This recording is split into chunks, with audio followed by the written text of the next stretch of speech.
Allô? Vous avez remarqué que beaucoup de chrétiens viennent à l'église, mais leur vie n'est pas transformée. Parce qu'ils n'ont pas laissé la parole de Dieu faire l'effet de transformation. Ils ne vivent pas une vie d'obéissance à la parole de Dieu. Donc le miracle ne se produit pas. La transformation ne se produit pas. Ça, c'est bien comprendre.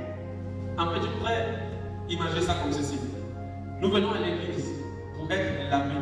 Tout comme un enfant est sale, l'enfant a besoin d'être lavé. Si l'enfant refuse d'être lavé, ça ne change pas que c'est un enfant, mais c'est un enfant qui est sale. Amen. Tu es enfant de Dieu, mais ta vie n'est pas transformée. Alors la vie qui est dans la parole ne se manifeste pas en toi. Tu vas voir la vie de l'autre avancer, mais ta vie n'avance pas parce que l'obéissance à la parole de Dieu n'est pas en toi. C'est l'obéissance qui amène la restauration de chacune de nos vies.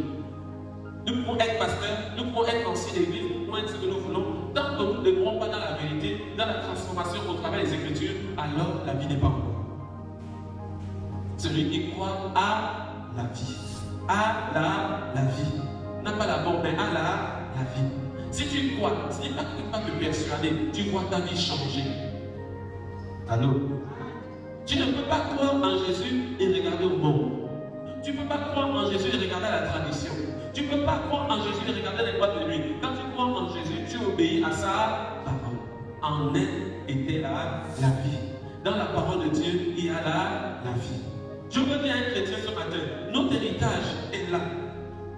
Mais beaucoup ne remplissent pas les formalités pour vraiment jouir de l'héritage.